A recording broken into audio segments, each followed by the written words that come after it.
अस्सलाम वालेकुम। आज साउथ अमेरिका के कुछ इम्पोर्टेंट एमसीक्यूज करेंगे जो जनरल एमसीक्यूज हैं। उसके बाद हम कंट्री वाइज भी इसको करते रहेंगे। जिस तरह से एक तो चीज़ ये इम्पोर्टेंट है कि ये साउथ अमेरिका जो कि सेंट्रल अमेरिका से होता है वो ऊपर नॉर्थ अमेरिका की तरफ जाता है। और यहाँ से ये देखें साउथ, ये अटलांटिक ओशन, इसके राइट साइड पे अटलांटिक ओशन और लेफ्ट साइड पर पैसिफिक ओशन है।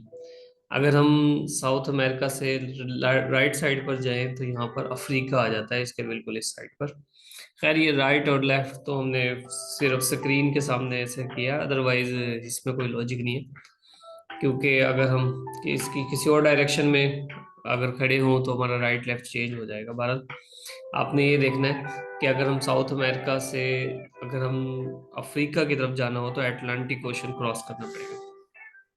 खैर ये साउथ अमेरिका के बिल्कुल ऊपर एक पनामा कैनाल है।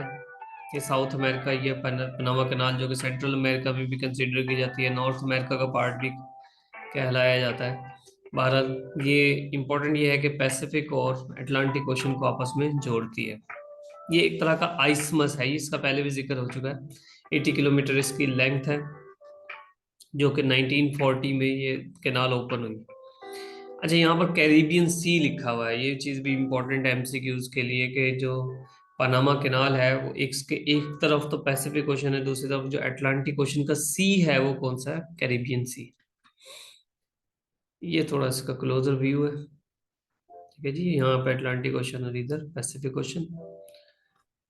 जी यहाँ पर 82 किलोमीटर लिखा हुआ है, तो 82 या 80 बार हम वैसे लिख देते हैं ताकि आसानी से याद हो जाए। 12 कंट्रीज हैं साउथ अमेरिका के, दो इंडिपेंडेंट टेरिटरीज हैं। पिछली वीडियो में इसका बड़ा तफसीली जिक्र हुआ है। खैर इसमें जो सबसे बड़ा कंट्री है वो ब्राज़ील है। ठीक है जी, ये भी पहले बात हुई है। और सबसे छोटा कंट्री कौन सा है? सूरीनाम। खैर ब्राज़ील जो वैसे यहाँ पर भी बहुत बड़ा नज़र आ रहा है, ये दुनिया में 5वें नंबर पर सबसे बड़ा कंट्री है एरिया वाइज। इसमें सबसे पहले Russia, Canada, China, United state, पे ब्राज़ील, इसी तरह बाकी लिस्ट है Australia, India, Argentina, Kazakhstan and Algeria. ठीक है, साउथ अफ्रीका का है अल्जीरिया। तो बहरहाल ये लिस्ट भी, इसमें जो पहले 5 कंट्रीज हैं वो देखने वाले हैं। और कनाडा, ठीक है, दुनिया का सेकंड बड़ा कंट्री है। हमने जब नॉर्थ अमेरिका पढ़ा था तो उसमें भी देखा था। स्मॉलेस्ट कंट्री साउथ अमेरिका का जो है वो सूरीनाम है या सूरीनेम। अच्छा, ये एरिया वाइज लार्जेस्ट और स्मॉलेस्ट नहीं है सिर्फ, बल्कि इनकी पॉपुलेशन भी इस हिसाब से है। सबसे ज़्यादा पॉपुलेशन ब्राज़ील में है और सबसे कम पॉपुलेशन सूरीनाम में है। तो ये एरिया वाइज और पॉपुलेशन वाइज इसी तरह है। लैंड लॉक कंट्री, वो कौन से कंट्रीज होते हैं जो लैंड लॉक्ड होते हैं, जो जिनके चारों तरफ कोई ना कोई खुश्की है, पानी से वो जुड़ते नहीं है। जिस तरह साउथ अमेरिका में बोलीविया और पैराग्वे सिर्फ दो कंट्रीज ऐसे हैं जो कि लैंड लॉक्ड है। अब देखें बोलीविया के इस तरफ ब्राजील है, ऊपर पेरू और चिली, फिर पैराग्वे, पैराग्वे के इर्द गिर्द 3 कंट्रीज लगते हैं। जबकि अब ब्राजील को देखो, यहाँ पर अटलांटिक ओशन है, चिली को देखो यहाँ पैसिफिक ओशन है। अच्छा, इन स्टेट्स को भी आपने देखना है कि ये चिली, पेरू, इक्वाडोर ये कौन से ओशन से जुड़ते हैं या अटैच होते हैं, जबकि ब्राजील कौन से ओशन से, यूरुग्वे कौन से ओशन से। क्योंकि एक बार तो न्यूयॉर्क की स्टेट्स के बारे में पूछा था कि कौन से ओशन की तरफ है। खैर दुनिया में 44 कंट्रीज ऐसे हैं जो लैंड लॉक्ड है। जो मेरी इनिशियल वीडियोस आई थी जनरल, वो सर मैंने ये 44 कंट्रीज के मैप के बारे में बताया था। तो हम ऐसा ऐसा जो कॉन्टिनेंट पढ़ रहे हैं उसमें इनके बारे में पढ़ते जाएंगे। अच्छा जी, एंडीज माउंटेन रेंज। ये माउंटेन रेंज क्या होता है? पहाड़ों का एक सिलसिला होता है। तो ये बहुत बड़ा एक सिलसिला है कि जो बिल्कुल यहाँ अर्जेंटीना से स्टार्ट होता है और ऊपर इसके साउथ अमेरिका के दूसरे जो इसका किनारा है, इसका पार्ट है, उधर तक जाता है। तो दुनिया की सबसे बड़ी mountain range Andes mountain range है, जो कि 7,000 किलोमीटर तक लेंथ है। और देखें ये मतलब बिल्कुल बहुत सारे कंट्रीज, जिस तरह अर्जेंटीना और चिली के बिल्कुल बॉर्डर पर है, और ये इसका बॉर्डर बनाती है। कंट्रीज वाइज जब हम पढ़ेंगे तब भी देख लेंगे। इसके अलावा जो ये तो एंडीज सबसे बड़ी रेंज है, हमने पहले भी पढ़ा था। तो ग्रेट माउंटेन रेंज ऑस्ट्रेलिया में, सेकंड लॉन्गेस्ट है, और रॉकी माउंटेन जो नॉर्थ अमेरिका में थर्ड लार्जेस्ट माउंटेन रेंज है या लॉन्गेस्ट माउंटेन रेंज है। इसके अलावा एंडियन स्टेट्स, यानी कि एंडियन, एंडीज, एंडीज जिस जिन जिन कंट्री से एंडीज माउंटेन रेंज गुजरती है उसको हम एंडियन स्टेट्स कहते हैं। वो आप इसको देखें, इस तरह का एमसीक्यू इसको भी नहीं है लेकिन आ सकता है। भारत एंडियन स्टेट्स कितनी है? 7। Argentina, Chile, Bolivia, Peru, Ecuador, Colombia, Venezuela.